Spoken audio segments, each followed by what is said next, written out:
Questions Business tonight. Let's stay with tourism. Gulf carriers are gradually restoring flights to the region. It follows the major disruptions, of course, from the Iran war. The chief executive of Etihad says business is already back to normal and the airline's actually grown. Remember, Etihad is based in Abu Dhabi. Emirates is based in Dubai. They are the two airlines, two major flight carriers of the UAE. Etihad in Abu Dhabi. This is Antonoaldo. We faced situations like this before here, right? So we had a situation before where we had to airspace closure. So I would say from a safety perspective, from an operations perspective, teams are very well prepared. So I would say it was actually ordered process. We managed to protect all the customers that were connecting Abu Dhabi. They were sent to hotels. The key question that we had on Feb 28 and 29 is when they're going to be able to start flying again. And I think if you look back, right, we as a region, we did a very good job. I mean, day 3, we started flying slowly as we're getting more corridors that were dedicated to airlines. We put more capacity.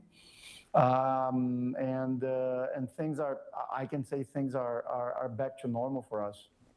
It was quite an extraordinary event because what it did show is how the locus the centrality of the gravity of flying has shifted to the Gulf. The Gulf 3, you know, it is now so much of aviation revolves around these 3 large hubs in the region. I agree, Richard. I think only in the UAE we have more than 100 million passengers per year. That's the size of Brazil. It's the size of Brazil, right? So the world relies on this region to connect, and that's great because we can provide a great customer service, right? And at the same time, we're very efficient. If you see, I mean, when I compare for instance, our people costs, our personal costs, right, to revenue, I mean, we do about 15% here in the region, 16%.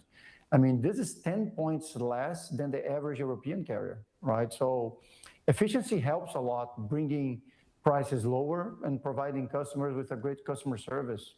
Right, now, don't worry, I'm not going to ask you the question of when are you and Emirates going to merge, because I already know the answer that you'll give me.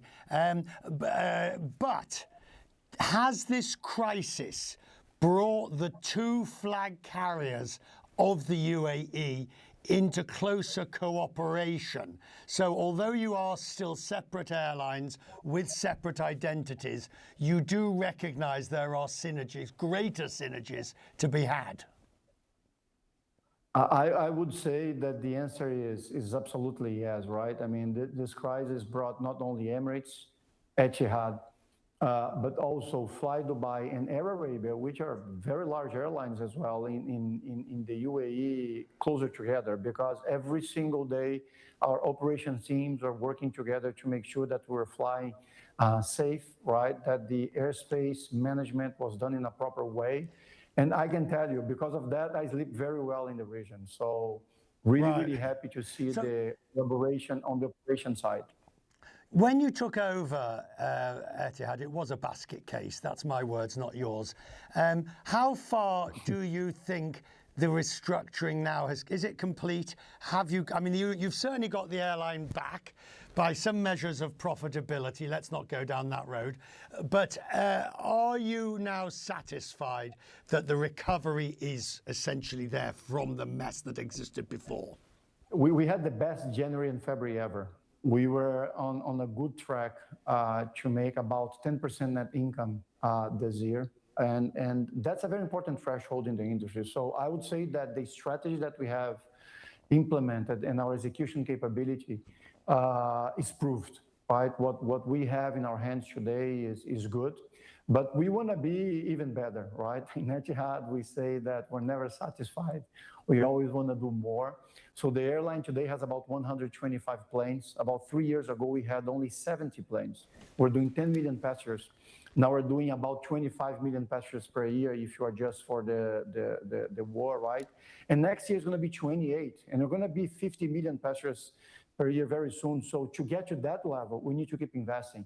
Actually, it was really reassuring to see that even during this complex situation in the region, we were negotiating more aircraft with Boeing and Airbus, and we are, as of now, negotiating to buy more wide bodies so that we can